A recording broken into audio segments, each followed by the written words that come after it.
Hello everybody, this is Muhi Abdullah, an IELTS trainer. Today with me we're gonna identify how to fix your mistakes in the IELTS writing and speaking. I'm gonna talk today about an important grammar rule. This rule will help you to fix your mistakes and to write effectively and to speak English accurately. Follow me please. Well, we'll come now to this grammar rule. Okay? Well, here, if we look at this, this is the grammar rule subject-verb agreement. How the verb and the subject match with each other.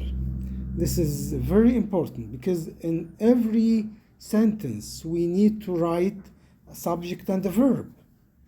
That's why I'm talking about this important grammar rule today. Here, how can we do this? How can we write this correctly and accurately? Let's look at this one here. When talking about the subject-verb agreement, we'll focus mainly on the present tense. The present tense has the most importance. Look at this. For example, there are types of subjects. Maybe the subject is singular, like for example, a boy, like this one, a boy is a singular word, a singular subject. A boy likes, a boy goes, a boy is, a boy has, okay? So here, if we have a singular subject like a boy, a teacher, a man, all these are singular subjects. So we use with them in the verb here s. We add s to the verb. Likes. Goes, we add es here because of o. A boy is. A boy has. Okay? A boy has. With a singular noun, we use has, not have. A boy does or doesn't. In negative, we use doesn't. This is in the present tense. And the same applies to the pronouns. We have she. She, for example, she likes. She goes. She is. She has. She doesn't. He. We use with he a verb ending with s or es. He likes, he goes. If the verb ends in y, I change y into ies. Then I add es. Okay, ies. He likes, he goes, he has. If the noun is uncountable, like, for example, milk, milk is an uncountable noun. Milk is, milk has, milk is important for children, for example. So here we should use with countable nouns the singular verb. Okay?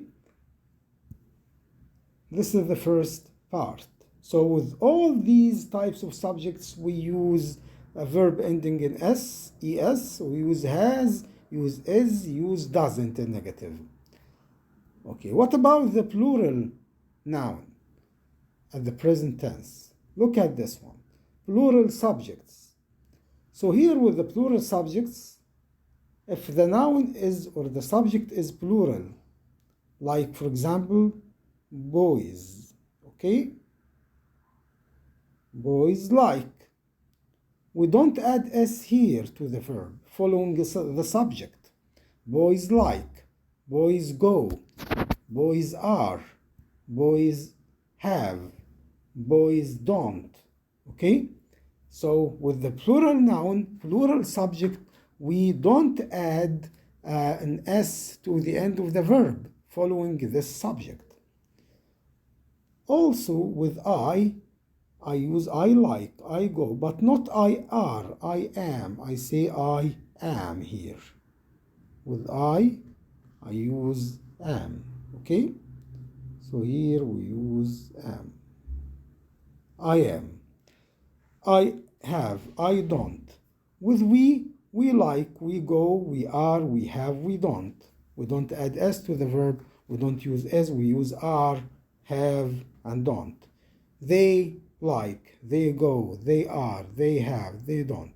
So all these plural subjects, we use with them the verbs ending in no s in the end, and these other subjects like verb to be will be are with I am, have, and don't. This is the second point. We move now to the past. What about the past? What about the agreement in the past tenses? If we write a subject followed by a verb at the past tense, we don't change this verb at the past tense should be the same with all subjects.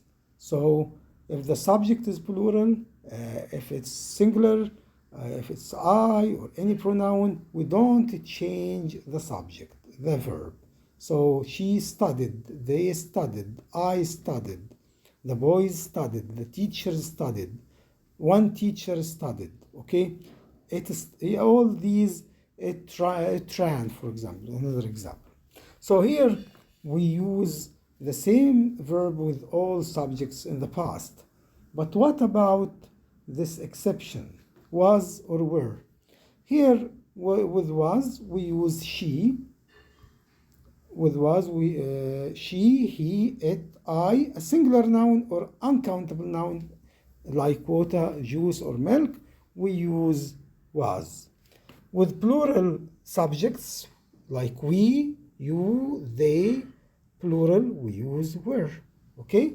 So this is the only change in the past, was and were. Was with these types of subjects and were with we, you, they, plural. Okay? Now we look at another point related to this. There are some important notes here regarding the subject-verb agreement. If we look at the first example, the price of these oranges is. The subject here is the price, and the verb is.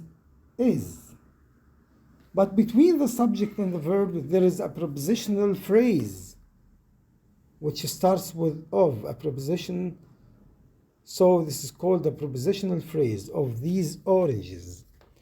So sometimes there may be a phrase between the subject and the verb. So I want you not to be confused with this. The price of these oranges is, because the price is a singular noun. Price is. Okay? Not oranges. Oranges here is not the verb, the subject. With oranges, you know, we use are. So, okay? So, the second example, the locks. Locks here is the subject. On this door, a prepositional phrase. The locks, where is the verb are? The locks are easy to operate. Okay? Another point, there may be between the subject and the verb a prepositional phrase, okay, and there might be a non-essential clause. Subject, verb, between them a non-essential clause, like which I bought. The animals, a subject, which I bought need. The animals need. The animal is a subject and need is a verb. Between them is which I bought, which is a non-essential clause. So what are non-essential clauses? The clauses which start with which or who or that. Okay? So we need to pay attention to this. Now we'll take an example on what we have just covered. Holidays. Here, yes, holidays are or is? Holidays is, yeah, plural. So are. Important because they provide or provides break. They is a subject here. So, yes, provide, no s. Break from our normal daily routine. Traditionally, holidays has or have been seen. Holidays is plural, so we use with it yes, have been seen as a time for relaxation. Some people in the world want or wants their holiday. Some people is the subject here. So yeah, with plural we don't put s in the verb following the subject. Their holiday, to be kind of adventure. The increasing popularity of dangerous sports. Increasing popularity of dangerous sports have or has. Popularity here is the subject. So the subject is singular. We use with the subject singular what? Has, yes. Has also boosted the number of adventurous holidays. As we have seen here, we use with the plural subject the verbs without s. We use are, we use have. With the subjects which are singular, we use s, we add s to the end of the verb, and we use is and has or doesn't. Okay? This is the first part